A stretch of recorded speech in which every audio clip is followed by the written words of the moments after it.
Shalom, selamat malam bagi kita semua. Haleluya, haleluya. Saya percaya saudara-saudara kita masih dalam keadaan yang baik dan dalam penyertaan Tuhan. Sehingga pada saat ini saudara, kita kembali lagi ya. Salam dari kami MMA, mujizat masih ada. Amin. Haleluya. Baik saudara-saudara, seperti biasa kita mau berbincang-bincang mengenai tentang kekeluargaan begitu saudara. Dan tetap seperti kemarin, saat ini kita masih bersama dengan Bapak Pendeta Dr. Haposan Simanjuntak. Haleluya, tetap setia. Tetap setia. Dan tetap saudara, saat ini kita tidak berdua, tetap didampingi oleh Pak Ginting. Bolehlah pegang tangannya Pak. Iya. Dan pada saat ini saudara, tentunya akan ada kesaksian yang hebat dari Pak Ginting mengenai topik pembicaraan kita malam hari ini. Ya saudara, tidak berlama-lama, langsung saja kita masuk ke dalam topik pembicaraan. Tema kita hari ini yaitu mengatasi perbedaan. Ya, tentunya di dalam keluarga banyaknya konflik di dalam keluarga. Salah satu faktornya adalah kurang pahamnya mengerti perbedaan, mengatasi perbedaan. Begitu ya Pak? Iya. Dan saya tidak mau terlalu berlama-lama saudara, langsung saja kita serahkan kepada Bapak pembicara kita hari ini. Silakan Pak. Oke, baik. Saya pikir ini satu topik yang sangat begitu penting karena memang pernikahan itu bisa dikatakan menyatukan dua pribadi yang berbeda, dua budaya, bahkan mungkin juga jenis kelamin yang berbeda ya, antara laki-laki dengan perempuan. Sehingga hal ini merupakan menjadi satu bentuk tantangan ya, yang bisa memicu timbulnya persoalan-persoalan di dalam rumah tangga di luar dari persoalan-persoalan yang lain ya. Oleh karena itu, ketika perbedaan-perbedaan ini tidak dipahami dengan baik, maka akan membuat semakin banyaknya ya pemicu-pemicu yang akan terjadi di dalam merusak keharmonisan rumah tangga. Oleh karena itu, pasangan suami istri harus memahami hal ini. Ketika dia memahami perbedaan-perbedaan di dalam dirinya, bahkan mungkin di dalam diri pasangannya, maka ini akan bisa meminimalisir timbulnya persoalan-persoalan di dalam keluarga. Oleh karena itu, perbedaan-perbedaan ini perlu untuk dikelola sehingga akan membuat tujuan di dalam pernikahan, yaitu untuk bisa saling membantu, saling menopang, saling menghibur, dan saling menguatkan boleh terjadi. Oleh karena itu, ada banyak dasar-dasar ya mengapa perbedaan-perbedaan terjadi di dalam kehidupan berumah tangga. Salah satu yang mendasar adalah adanya perbedaan jenis kelamin. Ya, artinya karakter laki-laki sangat berbeda dengan karakter perempuan. Ya. Kecenderungan secara umum perempuan itu lebih halus dan lebih lembut. Ya, itu secara umum. Sementara laki-laki bisa dalam tanda kutip agak sedikit lebih kasar karena proses daripada gaya berpikirnya ingin lebih cepat. Ya, sementara terkadang perempuan tidak seperti itu. Ya. Belum lagi mungkin di dalam ranah-ranah psikologi yang lain. Ya, ada banyak perbedaan di antara laki-laki dan perempuan tersebut. Tetapi tuntutan daripada pernikahan adalah di dalam perbedaan yang ada harus ada kesatuan.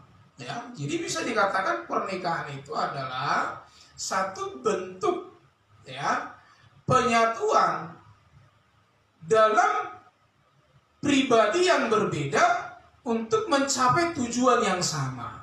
Ya, sehingga setiap pasangan sangat begitu perlu memahami dan mengerti ya perbedaan-perbedaan apa yang kadang membuat kehidupan rumah tangga bisa mengalami satu bentuk persoalan ya. Oleh karena itu malam hari ini kita akan belajar ya bagaimana perbedaan-perbedaan secara umum di dalam pernikahan itu ya.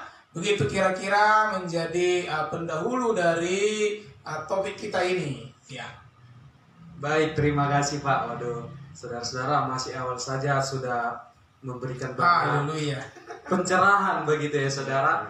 Nah, jadi bisa dikatakan bahwa perbedaan itu adalah kekuatan untuk mencapai tujuan begitu ya Pak. Tetapi perlunya ada kolaborasi, penyatuan begitu ya Pak.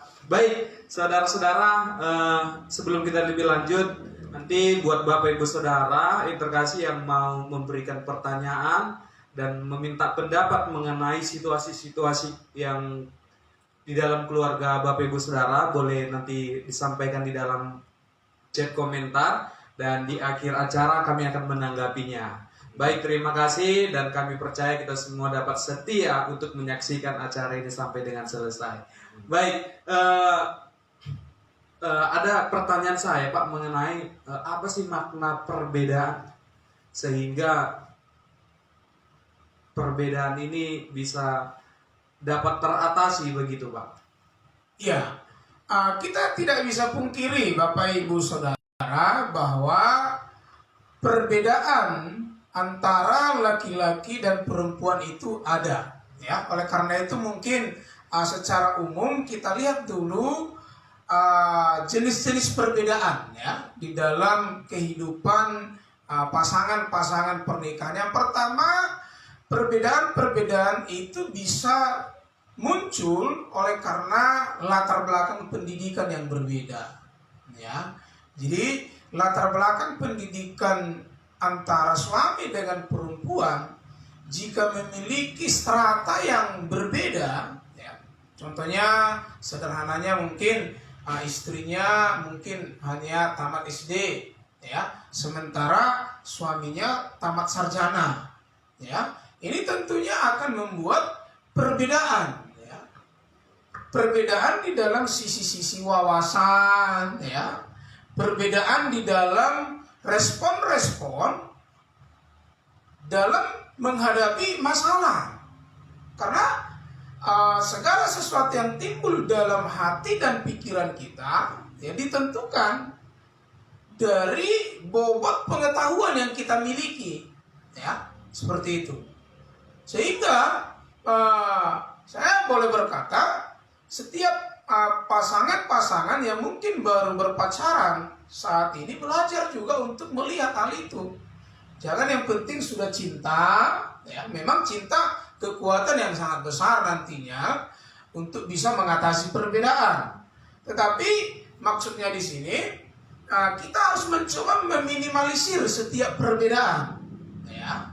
Bagaimana kita mulai meminimalisir perbedaan itu? Tentunya harus melihat jenjang pendidikan dari pasangan kita.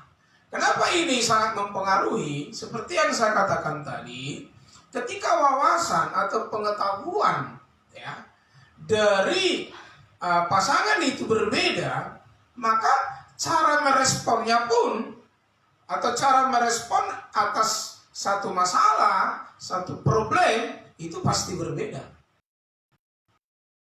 Ya, seperti itu. Oleh karena itu bagi pasangan orang-orang yang mungkin masih berpacaran hari-hari ini harus dilihat, ya, dilihat dulu.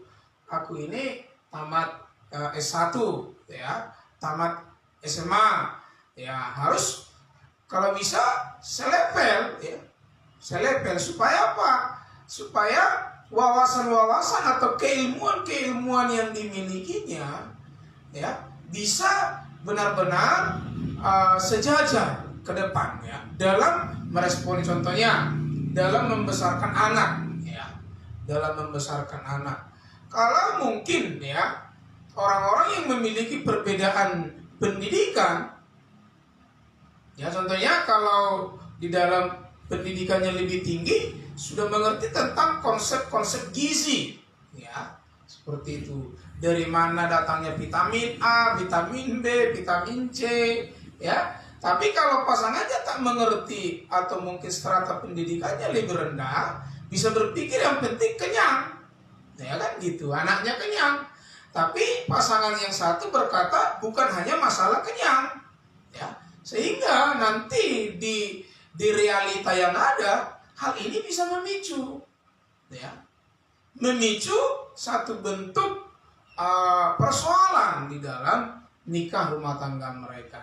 Jadi saya menyarankan ya, khususnya bagi pemuda-pemudi yang masih berpacaran hari-hari ini, ya dilihat dulu ya, dilihat, penting sekali itu ya untuk mulai diperhatikan.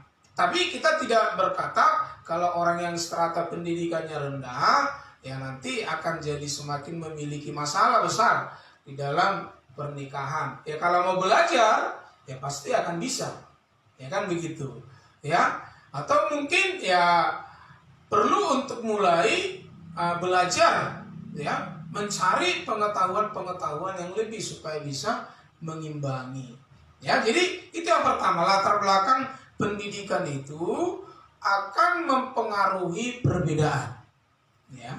Jika semakin sejajar strata pendidikannya ya akan lebih meminimalisir perbedaan. Kenapa? Konsep-konsep berpikirnya akan lebih sejajar dan sama ya. Bahkan dalam wawasan-wawasan pengetahuan tentang hal-hal apapun pasti akan lebih sama ya. Itu yang pertama. Yang kedua ya, kita juga perlu melihat perbedaan-perbedaan itu dari status sosial ya, status sosial, baik status dari masalah orang tua yang kaya, contohnya kalau si A laki-lakinya kaya, perempuannya juga dalam mungkin miskin sekali, ini juga akan membuat satu perbedaan ya. Mungkin secara lebih sederhananya ya, si A yang kaya tak bisa tidur tanpa ada AC, kan begitu kira-kira kan.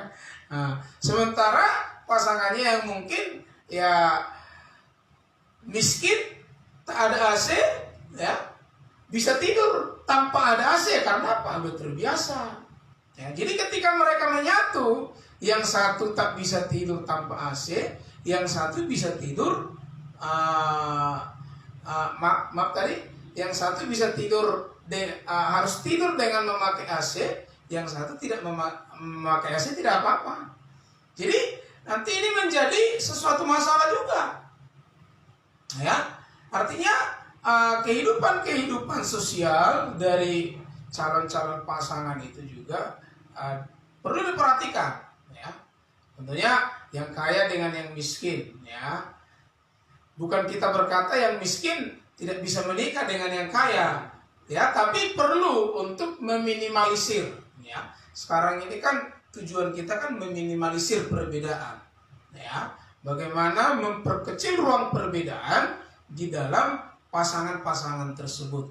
Karena perbedaanlah ya yang membuat terkadang masalah-masalah terjadi di dalam pernikahan ya, seperti itu.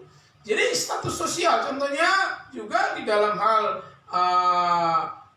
yang kaya dengan yang miskin tadi saya katakan. Jadi kalau bisa ya dalam hal-hal ekonomi juga perlu diperhatikan, jangan terlalu jauh sekali ya gitu.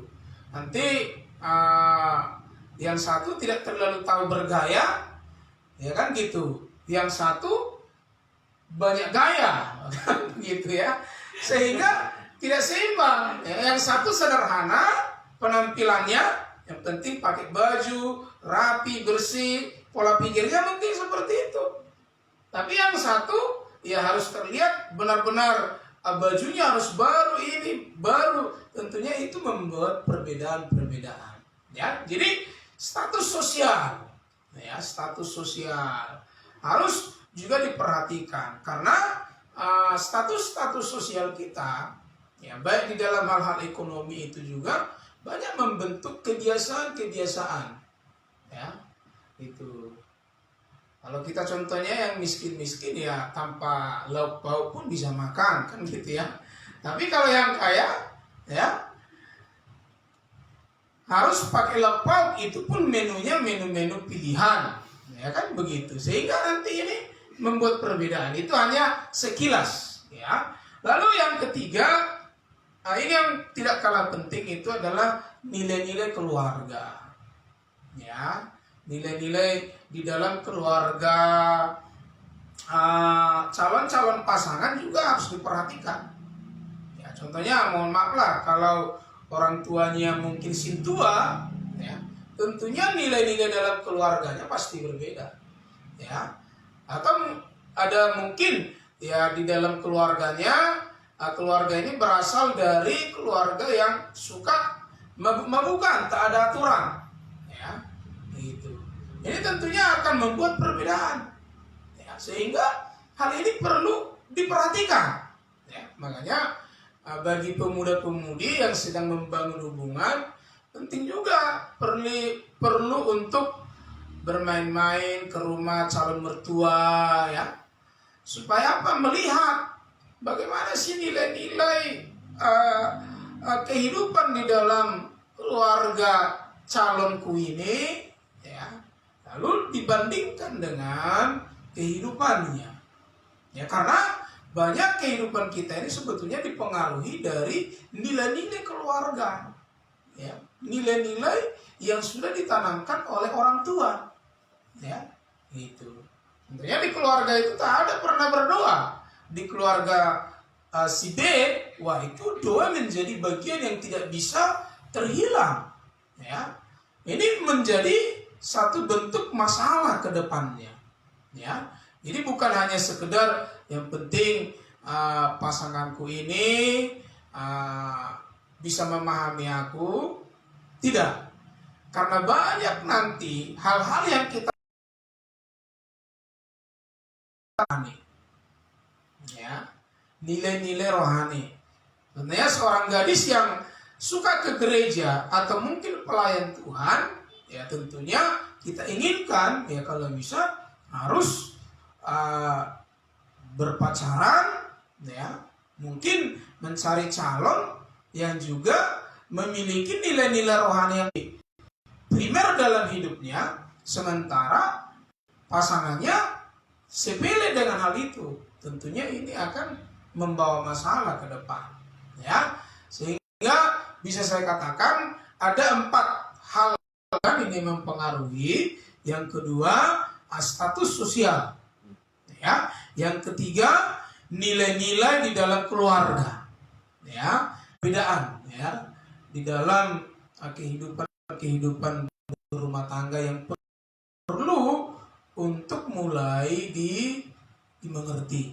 Tapi bagi pasangan-pasangan yang sudah menikah, ya, agar tidak cepat naik darah tingginya, ya, coba memperhatikan itu. Contohnya, ini suamiku ini nggak pernah mengerti tentang saya, ya. Karena pendidikan saya berbeda dengan pendidikan dia. Itu perlu dipahami sehingga kita mulai berbesar hati, ya. Itu bagi orang-orang yang sudah menikah. Jangan pula nanti diceraikan pasangannya, ya kan, untuk kembali mencari orang-orang yang selevel dengan pendidikannya, orang-orang yang memiliki nilai-nilai rohani yang sama, ya. Begitu kira-kira latar belakang perbedaan-perbedaan di dalam rumah tangga secara umum, ya. Gitu. Baik, terima kasih Pak. Ya, jadi buat saudara-saudara yang terkasih, 4 hal itu boleh disimpan di dalam pikiran, begitu ya Pak, Ya. sehingga hal-hal ini perlu dipahami dalam kehidupan berkeluarga. Baik, terima kasih. Dari keempat dasar-dasar latar belakang masalah tadi, Pak, Iya. mungkin Bapak boleh sampaikan bagaimana sih mengatasi itu untuk menetralisir supaya tidak terjadinya keributan di dalam keluarga seperti itu, Pak. Artinya terkadang banyak di satu pihak itu pengen mau selalu dimengerti, dan yang satunya lagi pengen ada yang mempertahankan keegoisannya masing-masing, begitu Pak. Dan sebelum kita antara kita dengan pasangan kita itu, ya, itu. Contohnya seperti yang saya katakan tadi, kalau berbeda oleh karena mungkin nilai-nilai rohani, ya, contohnya saya sudah si istri sudah terdidik tadi menjadi orang yang rohani, ya, itu. Suami tidak terdidik menjadi pribadi yang rohani, ya, tentunya ya harus mulai memahami, oh ternyata aku yang lebih rohani dari